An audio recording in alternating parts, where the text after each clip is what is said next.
Yes, beta, welcome to physics class. So, beta, today we will discuss electric field intensity at inner and outer region of non-conducting uniformly charged spherical shell. तो बेटा आज हमें uniformly charge spherical shell को discuss करना है और uniformly charge spherical shell का nature हमें कैसा मिला है, दैट इज नॉन कंडक्टिंग। तो हमारे पास आज जो नेचर मिला है किसका, स्फेरिकल शेल का, वो कैसा मिला है बेटा, दैट इज नॉन कंडक्टिंग। ये मोस्ट इंपॉर्टेंट पॉइंट है, ये मोस्ट इंपॉर्टेंट वर्ड है, दैट इज नॉन कंडक्टिंग। तो हमें आज जो डिस्कस करना है वो non conducting uniformly charge spherical shell को डिस्कस करना है। तो अब चेक करते हैं कि non conducting uniformly charge spherical shell के इनर रीजन में और आउटर रीजन में और इसके सरफेस पे इलेक्ट्रिक फील्ड की वैल्यू क्या क्या आएगी, तो ये हमें आज फाइंड आउट करना है। तो सबसे पहले हम क्या बनाएंगे, non conducting uniformly charged spherical shell. और मुझे ये बताओ बेटा, conducting uniformly charged spherical shell में और non conducting uniformly charged spherical shell में क्या डिफरेंस होता है। तो मैंने आपसे पूछा है कंडक्टिंग स्फेरिकल शेल में और नॉन कंडक्टिंग स्फेरिकल शेल में क्या डिफरेंस होता है।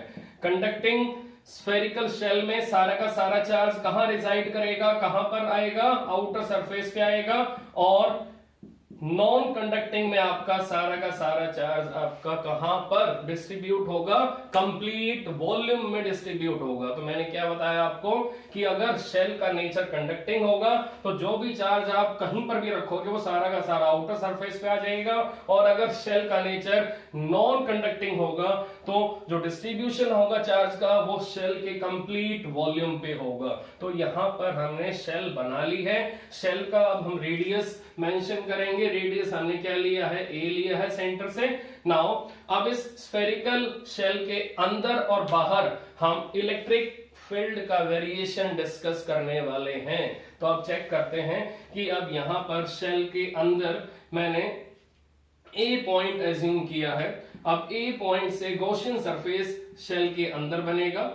अब जो गॉसियन सरफेस शेल के अंदर बना है, इस गॉसियन सरफेस का बेटा आपको रेडियस लेना पड़ेगा स्मॉल आर। तो आपने रेडियस क्या लिया है, स्मॉल आर, और आपको लिखना पड़ेगा total charge of shell is capital Q, that is total charge on spherical shell. Now small Q, that is charge present inside inner Gaussian surface, that is inner Gaussian surface। तो जो आपने spherical shell के अंदर Gaussian surface बनाया है, इस Gaussian surface ने कितना चार्ज होल्ड करके रखा है, दैट इज स्मॉल क्यू। तो अब आपको ये मालूम है कि अगर नॉन कंडक्टिंग स्फेरिकल शेल हमें गिवन है और इसके अंदर यूनिफॉर्म डिस्ट्रीब्यूशन ऑफ चार्ज है, तो यहां पर जो डेंसिटी होगी, जो वॉल्यूम चार्ज डेंसिटी होगी, total charge upon total volume, वो कैसी होगी बेटा, कांस्टेंट होगी। तो अगर ये कांस्टेंट है तो इसी की हेल्प लेंगे हम, और इसकी हेल्प लेने के बाद हमें क्या मिलेगा, charge present inside inner Gaussian surface. तो अब इसकी हेल्प कैसे लेंगे बेटा हम, अब इसकी हेल्प हमें लेनी है बाय टेकिंग यूनिटरी मेथड। अब चेक करके बताओ, 4/3 पाई ए क्यूब में कितना चार्ज आपका डिस्ट्रीब्यूटेड है, दैट इज कैपिटल क्यू। तो 1 मीटर क्यूब में कितना होगा बेटा, कैपिटल क्यू अपॉन 4/3 पाई ए क्यूब। तो अब ये बताओ हमें किस वॉल्यूम में चार्ज फाइंड आउट करना है, हमें इनर गॉसियन सरफेस के वॉल्यूम में चार्ज फाइंड आउट करना है, that is 4/3 pi R cube में कितना चार्ज प्रेजेंट होगा, that is Q upon 4/3πa³ into 4/3πr³। तो ये चार्ज आपका किसके अंदर प्रेजेंट होगा? इनर गॉसियन सरफेस के अंदर। 4/3 से 4/3 कैंसिल, पाई से पाई कैंसिल। तो आप चेक करके बताओ Q का आंसर हमें क्या मिला? That is capital Q upon a³ into r³। आप चेक कर सकते हो हमें क्या आंसर मिला? Capital Q upon a³ into r³। तो अब हम यहाँ पर गॉस थ्योरम लगाने के लिए रेडी हो चुके हैं, क्योंकि हमारे पास गॉसियन सरफेस के अंदर जो चार्ज एंक्लोज है वो हमें मिल चुका है। अब हमारे पास चार्ज का अमाउंट आ चुका है। अब हमें ये भी मालूम है कि इनर गॉसियन सरफेस का रेडियस स्मॉल r है, तो हम सरफेस एरिया भी जानते हैं 4πr²। और अब हमें चार्ज की वैल्यू हमें मालूम चल चुकी है, तो अब हम गॉसियन सरफेस पे गॉस थ्योरम इजीली लगा सकते हैं। तो अब हम गॉस थ्योरम लगाने वाले हैं बेटा। अब चेक करना गॉस थ्योरम कैसे लगाएंगे। नाउ एट ए पॉइंट हमें गॉस थ्योरम लगानी है, तो अब चेक करते हैं गॉस थ्योरम आपकी ए पॉइंट पे कैसे लगेगी। E dot ds equal to Q upon epsilon naught. अब चेक करके बताओ ए पॉइंट पे जो इलेक्ट्रिक फील्ड ऑफ लाइंस होंगी वो पॉजिटिव चार्ज की कैसी होंगी बेटा? आउटवर्ड होंगी। जैसे ये आपका इनर गॉसियन सरफेस है जो कितना चार्ज होल्ड करके बैठा है बेटा? That is small q। अब ये लाइंस कैसी एमिट करेगा? इन आउटवर्ड डायरेक्शन। और जिस एरिया में से लाइन निकलेंगी उस एरिया का एरिया वेक्टर कैसा होगा? That is in outward direction. तो मैंने स्मॉल एरिया एलिमेंट यहाँ एज्यूम कर लिया। अब इस स्मॉल एरिया एलिमेंट का एरिया वेक्टर कैसा होगा? आउटवर्ड होगा। तो इन दोनों के बीच में कितना एंगल होगा? 0 डिग्री। तो अब सबसे पहले डॉट को हटाओ। डॉट कैसे हटेगा? That is E ds cos 0 degree. Now Q upon epsilon naught. बेटा E बाहर आ जाएगा तो अंदर क्या बचेगा? Integration of ds Q upon epsilon naught. अब बेटा आगे देखते हैं क्या होगा। E into surface area of closed Gaussian surface that is 4π। देखो इसका रेडियस क्या लिया आपने? स्मॉल r लिया है। 4πr² equal to Q upon epsilon naught. Now E equal to Q upon 4πr² into epsilon naught. Now tell me value of Q, value small q that is capital Q upon a³। Capital Q upon a³, capital Q upon a³ into r³ into 1 upon 4πr² epsilon naught into 1 upon 4πr² epsilon naught. आप check कर सकते हो कि मैंने सिर्फ क्या किया है? मैंने सिर्फ स्मॉल q की वैल्यू यहां से उठा के यहां पुट की है। स्मॉल q की वैल्यू मैंने क्या पुट की? q upon a³ into r³ into में पहले से क्या था बेटा? यहाँ पर 1 upon 4πr² into epsilon naught. तो अब देखो r² से r² कैंसिल, ऊपर एक r बचेगा। तो क्या आंसर आएगा? Electric field inside spherical shell का बेटा क्या आंसर आएगा? Q स्मॉल r अपॉन बोलो क्या आएगा? 4π epsilon naught a³। 4π epsilon naught a³। Equation number 1। तो अब हम इनर रीजन में इलेक्ट्रिक फील्ड का आंसर निकाल चुके हैं। तो क्या आंसर आया बेटा? Q small r upon 4π epsilon naught a³। तो अब कैपिटल Q तो कांस्टेंट है बेटा, और 4π एप्सिलॉन नॉट भी कांस्टेंट है, a³ भी आपका कांस्टेंट है। इसका मीनिंग E इनसाइड आपका R के साथ क्या रिलेशन बना रहा है? लीनियर रिलेशन है या नॉन लीनियर रिलेशन है? It is linear relation. E inside proportional to R power 1। It means E आपका सेंटर से लेकर सरफेस तक लीनियरली डिपेंड कर रहा है R के ऊपर। इसका मीनिंग E का वेरिएशन सेंटर से लेकर सरफेस तक कैसा है? लीनियर है। So from centre to surface E has linear variation. अब बेटा अगला स्टेप क्या हमारा? अब हमें आउटर रीजन में E की वैल्यू फाइंड आउट करनी है। तो आपको अब दो वैल्यू मालूम चल चुकी हैं। एक तो electric field eight centre that is 0, वो 0 आएगी। सिमेट्रिकल नेचर है इलेक्ट्रिक फील्ड का, तो सेंटर पे आ गई ये 0 हो जाएगी। ठीक है। उसके बाद ई इनसाइड कैसा है, प्रोपोर्शनल टू आर पावर 1। तो अब हमारा नेक्स्ट स्टेप क्या है, नेक्स्ट स्टेप है हमारा कि नेक्स्ट स्टेप हमारा क्या है, दैट इज हमें ये फाइंड आउट करना है कि स्फेरिकल शेल के आउटर रीजन में ई कैसे वेरी करेगा। तो अब अगला स्टेप हम फॉलो करने वाले हैं बेटा, चेक कर लो पहले यहां तक आप पहले एक एक स्टेप को प्रॉपर वे से चेक कर लो। अब हम अगला स्टेप फॉलो करने वाले हैं। अगले स्टेप में क्या आएगा, ई आउटसाइड का आंसर आने वाला है। तो ई आउटसाइड का आंसर चेक करते हैं कैसा आएगा। ई आउटसाइड का आंसर हम चेक करते हैं कैसा आएगा। तो ई आउटसाइड में क्या होगा, हमें सबसे पहले स्फेरिकल शेल लेनी है। स्फेरिकल शेल हम ले चुके हैं। अब स्फेरिकल शेल का सबसे पहले सेंटर मार्क करेंगे, इसका रेडियस ए है। अब एक पॉइंट बी मार्क करेंगे और अब आउटर रीजन में गॉसियन सरफेस हमने बना दिया है। अब गॉसियन सरफेस आपका आउटर रीजन में बन चुका है। अब इसके बाद गॉसियन सरफेस का रेडियस क्या लेंगे, कैपिटल आर लेंगे। अब आपको मालूम है कि इस स्फेरिकल शेल के अंदर पूरे वॉल्यूम पे टोटल चार्ज की वैल्यू क्या है, दैट इज कैपिटल क्यू है। तो अब हम बी पॉइंट पे क्या लगाएंगे, गॉस थ्योरम लगाएंगे। अब चेक करो गॉस थ्योरम कैसे लगेगी, E dot ds capital Q upon epsilon naught, क्योंकि अब गॉसियन सरफेस के अंदर टोटल चार्ज आपका प्रेजेंट है। नाउ अब डॉट को हटाओगे तो क्या आएगा, E ds Q upon epsilon naught. Now E आपका बाहर आ जाएगा, it is E integration of ds Q upon epsilon naught. Now check करो बेटा, ds का meaning surface element at Gaussian surface. अब अगर आप इसका इंटीग्रेशन करोगे तो टोटल सरफेस एरिया कितना है गॉसियन सरफेस का, that is 4 pi capital are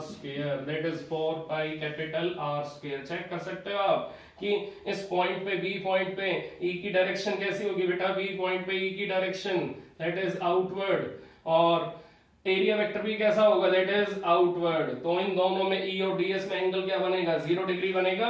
now E equal to capital Q upon 4 pi epsilon naught R square. क्या आंसर आ गया बेटा, ई का capital Q upon 4 pi epsilon naught R square. तो अब यहां पर आपको क्या रिलेशन मिला, ई का डिस्टेंस के साथ, that is E proportional to 1 upon R square. इसका मीनिंग जब तक आप शेल के अंदर रहोगे तो E का रिलेशन कैसा आएगा, R के साथ लीनियर आएगा।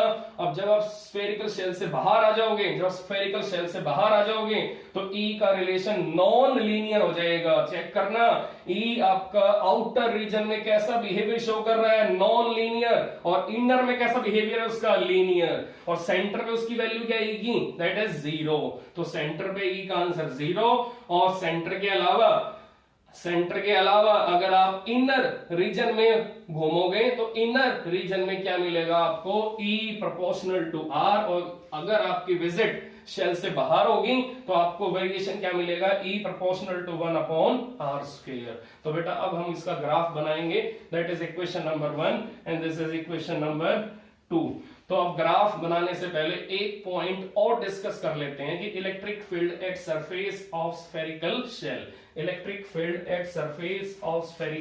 शेल। तो चेक करते हैं कि शेल के सरफेस पे इलेक्ट्रिक फील्ड का आंसर क्या आएगा। नाउ चेक करते हैं बेटा, शेल के सरफेस पे इलेक्ट्रिक फील्ड का आंसर क्या आएगा। चेक करना ध्यान से, जो शेल का सरफेस है वहां पर इलेक्ट्रिक फील्ड का आंसर क्या आएगा। अब चेक करो यहीं से, अब E dot ds equal to Q upon epsilon naught आपने लगाया इनर के लिए। अब सरफेस पे आओगे, सरफेस पे क्या लगेगा, capital Q upon epsilon naught. तो क्या आंसर आएगा, capital Q upon epsilon naught into 4 pi a square. तो बेटा क्या आंसर आएगा, it is equal to KQ upon a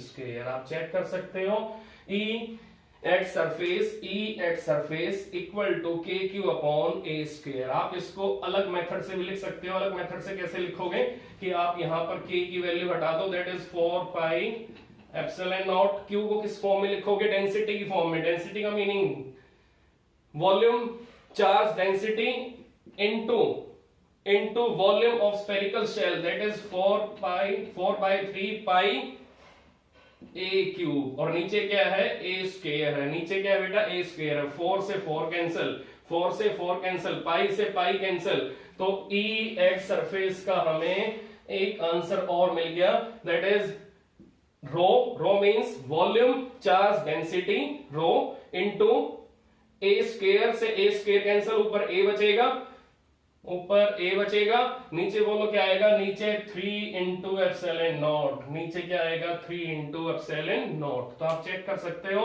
कि E एट सरफेस क्या आंसर आ रहा है बेटा, volume charge density into radius of spherical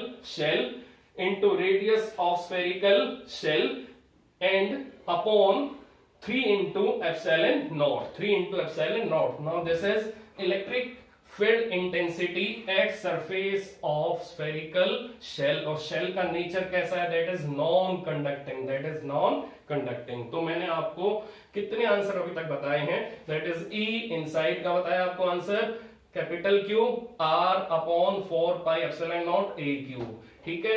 उसके बाद हमने क्या डिस्कस किया, E inside proportional to R power 1, फिर E at centre that is 0, E at surface that is KQ upon A square. इसको मैंने मॉडिफाई किया, मैंने इस आंसर को किस फॉर्म में निकाला, वॉल्यूम चार्ज डेंसिटी की फॉर्म में। क्या आंसर आया आपका, rho into A upon 3 epsilon naught. तो अब हम ग्राफ बनाएंगे from centre to surface and surface to outer region. तो अब देखते हैं ग्राफ की शेप कैसी आएगी, अब चेक करते हैं ग्राफ की शेप बेटा, देखते हैं कैसी आएगी। तो अब ग्राफ हम बनाने वाले हैं, अब चेक करना कि ग्राफ कैसे बनेगा, अब चेक करना बेटा कि ग्राफ कैसे बनेगा, अब चेक करना बेटा ग्राफ कैसे बनेगा। बेटा ये पॉइंट क्लियर करना कि जब सरफेस पे निकालोगे तो गॉसियन सरफेस, जब सरफेस पे E निकालोगे तो गॉसियन सरफेस आपका स्फेरिकल शेल पे बनेगा, तो वहां पर ds की वैल्यू क्या होगी, 4 पाई a स्क्वायर होगी, जिससे आपका E का आंसर क्या आएगा, capital Q upon epsilon not into 4 pi a square. तो आपका आंसर आया KQ upon a square, KQ upon a square.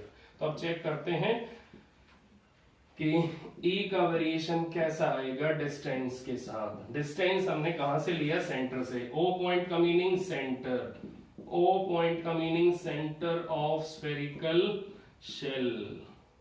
तो सेंटर पे बोलो बेटा E की वैल्यू कैसी है, E equal to 0, E equal to 0। तो अब चेक करो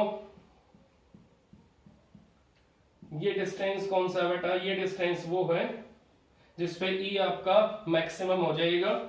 चेक करना, हम सेंटर से चलेंगे, सरफेस तक आएंगे, सरफेस तक आते आते जो आपका डिस्टेंस है वो किसके इक्वल हो जाएगा, equal to small a। Check करो जो आपका रेडियस है शेल का वो क्या था, स्मॉल a था। तो हम सेंटर से चलेंगे और सरफेस तक आएंगे तो डिस्टेंस किसके इक्वल हो जाएगा, रेडियस ऑफ स्फेरिकल शेल। अब चेक करो सरफेस पे E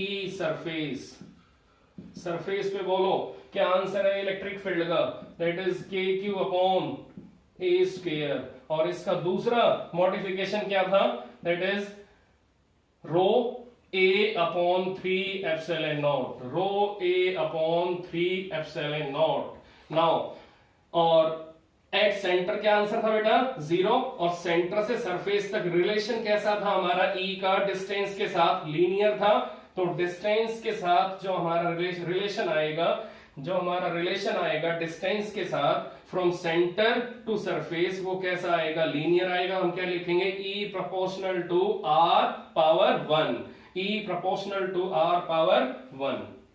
नाउ E का meaning electric field at inner region, तो यहां क्या लिखेंगे हम, E inside that is proportional to R power 1.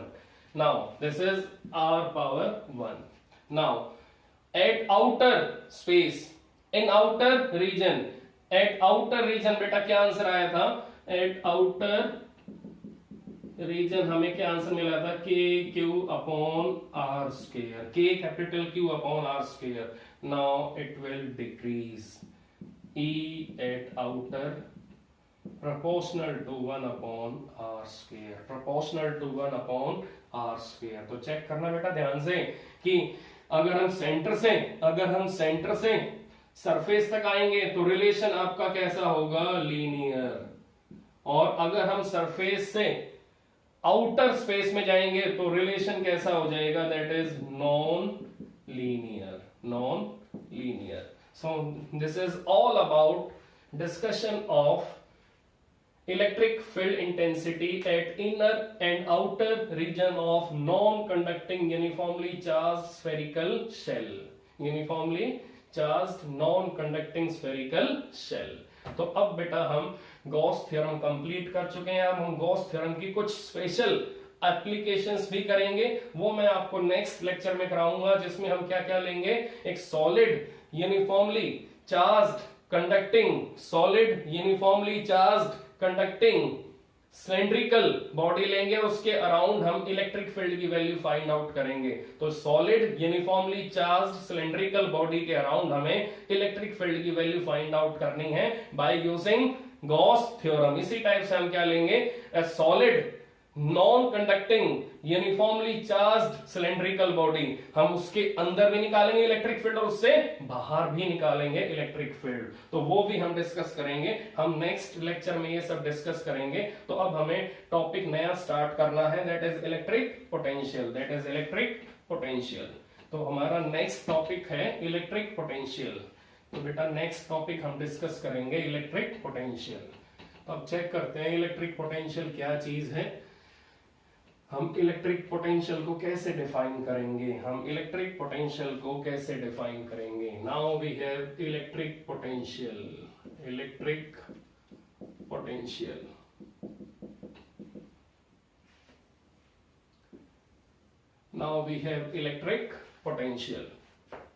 तो बेटा इलेक्ट्रिक पोटेंशियल को हम डिफाइन कैसे करेंगे, इलेक्ट्रिक पोटेंशियल क्या चीज है, ये क्या क्वांटिटी है। तो सबसे पहले आपको मालूम होना चाहिए कि कोई भी चार्ज है, अगर वो पॉजिटिव है या नेगेटिव है, तो मैंने क्या बोला, कोई भी चार्ज है, it can have any convention, it may be positive, it may be negative. तो किसी भी चार्ज के अराउंड बेटा, किसी भी चार्ज के अराउंड जो हाइपोथेटिकल स्पेस होता है, the space around any charge, the empty space around any charge in which we have electric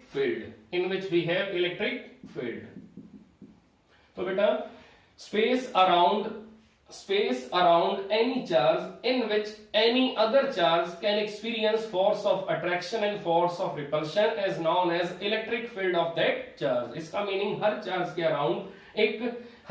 के अराउंड एक हाइपोथेटिकल क्वांटिटी होती है, and that quantity is known as electric field. तो around any charge हमें एक hypothetical quantity मिलेगी जिसका name क्या है, दैट इज इलेक्ट्रिक फील्ड। तो अब ये आपको माइंड में रखना है कि around any charge we have a simple vector quantity named as electric field. तो अब पॉजिटिव चार्ज के बेटा या नेगेटिव चार्ज के बेटा दो टाइप के इफेक्ट होते हैं, that is scalar effect and vector effect. अब चेक करो, अब पॉजिटिव चार्ज के अराउंड हमने क्वांटिटी का नेम लिखा है, दैट इज इलेक्ट्रिक फील्ड। अब इलेक्ट्रिक फील्ड आपका इस पॉजिटिव चार्ज का कौन सा नेचर शो कर रहा है, वेक्टर नेचर शो कर रहा है या स्केलर नेचर शो कर रहा है, कौन सा नेचर शो कर रहा है, दैट इज वेक्टर नेचर। इसका मीनिंग पॉजिटिव चार्ज के अराउंड जो इफेक्ट होता है वो इफेक्ट दो टाइप का होता है, it may be scalar, it may be vector। now around this positive charge we have vector effect, that is electric field। तो चार्ज के अराउंड जो एटमॉस्फेयर है, उस एटमॉस्फेयर के अंदर जो चार्ज का इफेक्ट है वो दो टाइप का होता है, that is vector and scalar. तो अभी हमने किसका नेम लिखा है, that is vector effect of positive charge, इसी टाइप से वेक्टर इफेक्ट के साथ साथ चार्ज के अराउंड एक स्केलर इफेक्ट भी होता है जिसका नेम होता है electric potential. Now V is scalar effect of charge, और E का meaning vector effect of charge.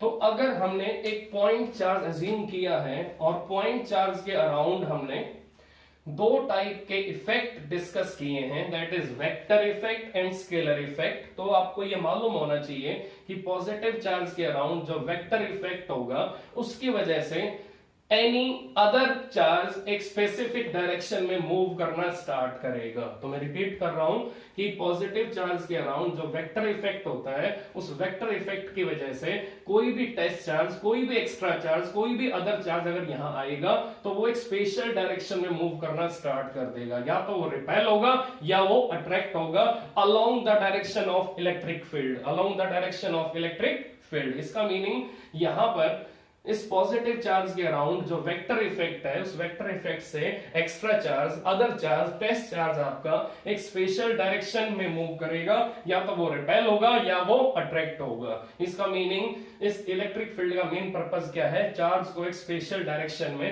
एक फिक्स डायरेक्शन में मूव कराना, जिससे हमें क्या मालूम चलेगा, चार्ज या तो रिपेल हो रहा है या चार्ज अट्रैक्ट हो रहा है। तो अब हमें ये तो मालूम चल चुका है कि चार्ज के अराउंड जो वेक्टर इफेक्ट होता है चार्ज का, वो वेक्टर इफेक्ट कैसा होता है, it can produce electric effect around its vicinity. तो ये जो पॉजिटिव चार्ज है ये अपनी विसिनिटी में, ये अपने नेबरहुड में जो वेक्टर इफेक्ट बनाएगा, उस वेक्टर इफेक्ट से यहाँ कौन सी क्वांटिटी डिस्कवर होगी, दैट इज इलेक्ट्रिक फील्ड। अब आ जाओ पोटेंशियल के ऊपर, दैट इज V।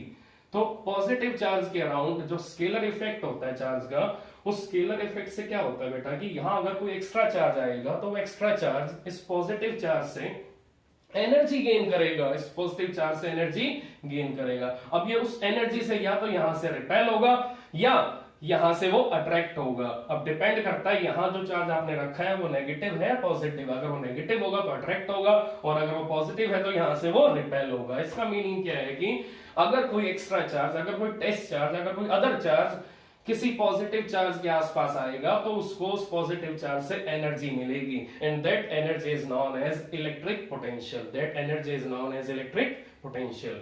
तो चार्ज के अराउंड बेटा दो टाइप का इफेक्ट होता है, that is vector effect and that is scalar effect. Vector effect से क्या होगा, चार्ज को डायरेक्शन मिलेगी जिसके अलोंग उसको मूव करना है, और जो स्केलर इफेक्ट है उससे क्या मिलेगी, उसको एनर्जी मिलेगी जिससे वो इजीली यहां से रिपेल हो पाएगा या इजीली यहां से अट्रैक्ट हो पाएगा। इसका मीनिंग क्या है कि चार्ज को चलने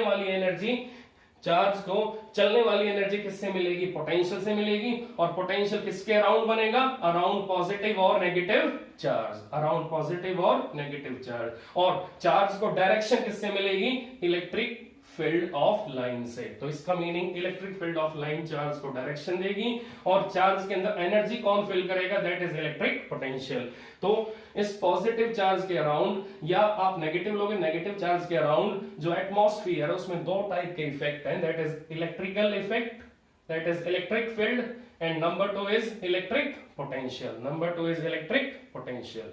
तो इलेक्ट्रिक पोटेंशियल का काम क्या है कि यहां पर जो टेस्टर होगा, टेस्टर के अंदर एनर्जी फिल करना और उसको यहां से या तो रिपेल कराना, उसको यहां से या तो अट्रैक्ट कराना। अब चेक करना है कि अगर आप यहां पर नेगेटिव रखोगे तो नेगेटिव यहां पर पॉजिटिव का पोटेंशियल फील करेगा तो उसके अंदर एनर्जी आएगी तो वो यहां से अट्रैक्ट होगा, और अगर आपने यहां रखा है पॉजिटिव तो पॉजिटिव चार्ज पॉजिटिव से एनर्जी गेन करेगा तो वो यहां से रिपेल होगा, और रिपेल होने वाली जो एनर्जी होगी उसको क्या नेम देंगे, हम रिपल्सिव एनर्जी बोलेंगे, और जिस एनर्जी से नेगेटिव चार्ज आपका अट्रैक्ट होगा उसको क्या बोलेंगे हम, अट्रैक्टिव इलेक्ट्रिकल एनर्जी। तो अब आपको ये मालूम चल गया कि कोई भी चार्ज अगर नेचर में कहीं रखा है तो उसके अराउंड दो टाइप के इफेक्ट होते हैं, scalar effect and vector effect. Scalar का काम क्या होता है बेटा, स्केलर क्या करता है, स्केलर हमेशा किसी भी चार्ज के अराउंड अगर कोई एक्स्ट्रा चार्ज आएगा तो उसके अंदर एनर्जी फिल करेगा,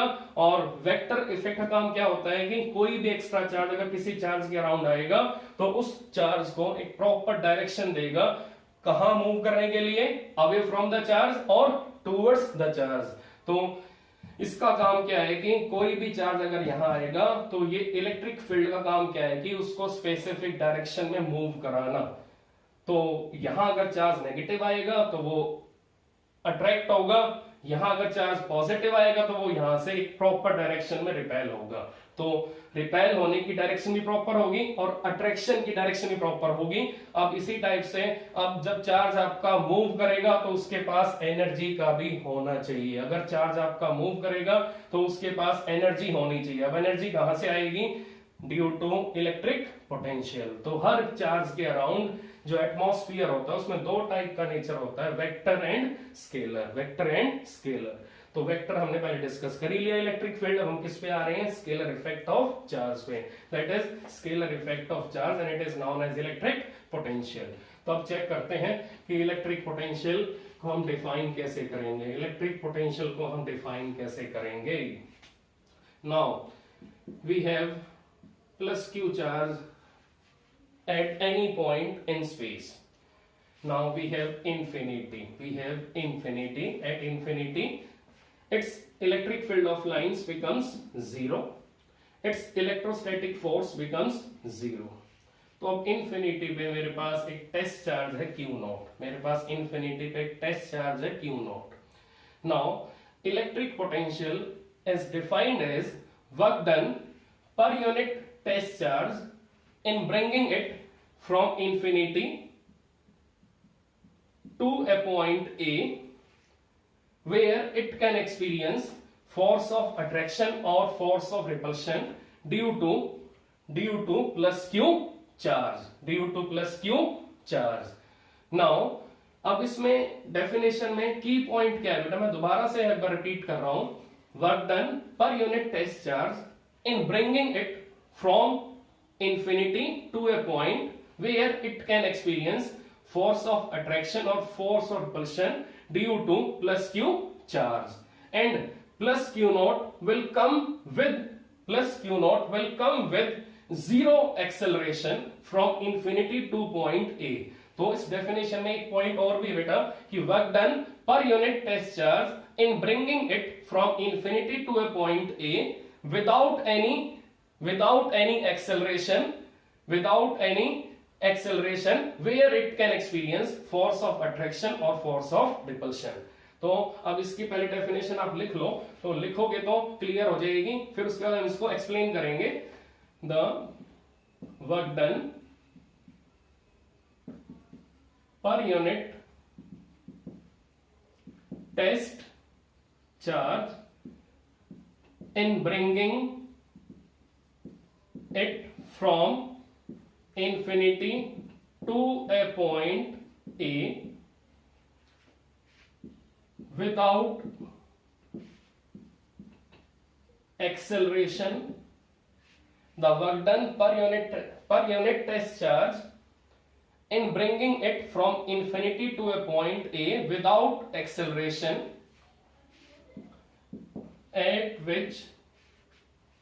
at which it can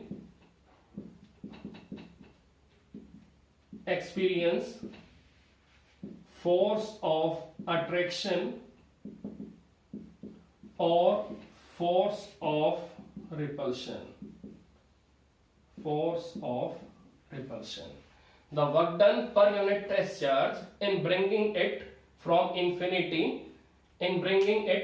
infinity to a point A without acceleration at which it can experience force of attraction or force of repulsion. तो हमें टेस्ट चार्ज को इंफिनिटी से ऐसे पॉइंट पे लेके आना है, किसके अराउंड? प्लस क्यू के अराउंड, जिस पॉइंट पे वो फोर्स ऑफ अट्रैक्शन या फोर्स ऑफ रिपल्शन फील करना स्टार्ट कर दे। फोर्स ऑफ अट्रैक्शन या फोर्स ऑफ रिपल्शन फील करना स्टार्ट कर दे। तो आप चेक करके बताओ बेटा कि जब ये प्लस क्यू नॉट आपका इंफिनिटी पे था तो इसके अंदर एनर्जी की वैल्यू क्या थी? जीरो। इसके अंदर एनर्जी की वैल्यू क्या थी? जीरो। तो जब आप इसको इंफिनिटी से ए पॉइंट पे लेके आओगे तो प्लस क्यू नॉट यहां आने के बाद एनर्जी फील करेगा नहीं करेगा? यहां आने के बाद इसके अंदर एनर्जी कैसी हो जाएगी? Non zero. इसका मीनिंग आपने प्लस क्यू नॉट को प्लस क्यू नॉट को एनर्जी दी है, और एनर्जी कैसे दी है बेटा, from infinity to a point, from infinity to a point. इसका मीनिंग प्लस क्यू नॉट ने एनर्जी गेन कैसे की है, जब ये कहां से कहां तक चला है, जब ये चला है इंफिनिटी से ए पॉइंट तक। इसका meaning plus q not will gain energy when it comes from infinity to point A। तो इसका मीनिंग इस A पॉइंट पे यहां पर A पॉइंट पे किसी टाइप की इलेक्ट्रिक एनर्जी है। इसका मीनिंग A पॉइंट पे जो इलेक्ट्रिक एनर्जी है, वो इलेक्ट्रिक एनर्जी अब किसके अंदर आ चुकी है, that is plus q not के अंदर वो एनर्जी आ चुकी है। इसका मीनिंग हर चार्ज के अराउंड जो एटमॉस्फेयर होता है, उस एटमॉस्फेयर के अंदर एनर्जी भी होती है, उस एटमॉस्फेयर के अंदर इलेक्ट्रिक फील्ड भी होती है। तो इसका मीनिंग प्लस क्यू के अराउंड जो एटमॉस्फेयर होता है, उसमें दो टाइप की क्वांटिटी होती है, that is vector and scalar. Energy बेटा हमेशा स्केलर होती है, तो प्लस क्यू के अराउंड जो एटमॉस्फेयर, उसमें दो टाइप की क्वांटिटी है, scalar and vector. Vector quantity कौन सी है, प्लस क्यू के अराउंड इलेक्ट्रिक फील्ड है, और प्लस क्यू के अराउंड बेटा स्केलर क्वांटिटी कौन सी है, इलेक्ट्रिकल एनर्जी है। तो इसका मीनिंग प्लस क्यू के अराउंड जो इलेक्ट्रिकल एनर्जी है, वो electrical energy plus q naught को कब मिलेगी, जब वो कहां से कहां आएगा, जब वो इंफिनिटी से ए पॉइंट पे आएगा। तो इसका मीनिंग जब हम इंफिनिटी से ए पॉइंट पे इसको लेके आएंगे, तो ये एनर्जी फील करना स्टार्ट कर देगा, इसके अंदर एनर्जी आ जाएगी, और यहां से ये प्लस क्यू से रिपेल होना स्टार्ट कर देगा, या प्लस क्यू की तरफ अट्रैक्ट होना स्टार्ट कर देगा। कब, जब इसका साइन कैसा होगा, नेगेटिव होगा। जब इसका साइन कैसा होगा, नेगेटिव होगा। तो अब आपको ये बिल्कुल अंडरस्टैंड करना है कि इलेक्ट्रिक पोटेंशियल एक ऐसी क्वांटिटी है जो किसी भी चार्ज के अराउंड आपको मिलेगी, और उस क्वांटिटी का नेचर कैसा होगा, स्केलर होगा। उस क्वांटिटी से क्या होगा कि चार्ज के अराउंड अलग अलग पॉइंट पे अगर आप किसी एक्स्ट्रा चार्ज को रखोगे, तो उसके अंदर एनर्जी आना स्टार्ट हो जाएगी। तो that energy is due to electric potential, that energy is due to electric potential. So work done per unit test charge in bringing it from infinity to a point A without acceleration at which it can experience force of attraction or force of repulsion। तो आपको ये ध्यान रखना है कि the work done per unit test charge in bringing it from infinity to a point A where it can experience force of attraction or force of repulsion without acceleration। तो हमें ए point पे प्लस क्यू नॉट को लेके आना है, और plus q naught को हमें इतना स्लोली लेके आना है कि हम इलेक्ट्रोस्टैटिक फोर्स के अगेंस्ट बिल्कुल भी एक्सेलरेशन शो नहीं करेंगे। तो इसका मीनिंग हम without any acceleration plus q naught को ए पॉइंट पे लेके आएंगे। तो जब ए पॉइंट पे आएगा, तो प्लस क्यू के अराउंड जो एनर्जी है, वो एनर्जी इसके अंदर आ जाएगी, और उस एनर्जी से इसके अंदर क्या बनेगा, इलेक्ट्रिक पोटेंशियल बनेगा। तो यहां पर ए पॉइंट पे क्या बनेगा, इलेक्ट्रिक पोटेंशियल बनेगा। इसका मीनिंग क्या है कि आप इन्फिनिटी से जिस भी चार्ज को लेके आओगे, तो अगर वो प्लस क्यू के अराउंड आएगा, तो वो एनर्जी गेन करना स्टार्ट कर देगा, वो एनर्जी गेन करना स्टार्ट कर देगा। अब ये एनर्जी आपकी पॉजिटिव भी हो सकती है, एनर्जी आपकी नेगेटिव भी हो सकती है। अगर ये नेगेटिव चार्ज होगा तो नेगेटिव एनर्जी हो जाएगी, और अगर ये पॉजिटिव चार्ज होगा तो ये एनर्जी आपकी पॉजिटिव हो जाएगी। तो नेक्स्ट लेक्चर में हम इलेक्ट्रिक पोटेंशियल को डिटेल में डिस्कस करेंगे। इसको मैं और भी बेटर एग्जांपल के साथ आपको बताऊंगा कि इलेक्ट्रिक पोटेंशियल को आप और कैसे डिफाइन कर सकते हो। टिल देन आपको ये टॉपिक पूरा रिवाइज करना है।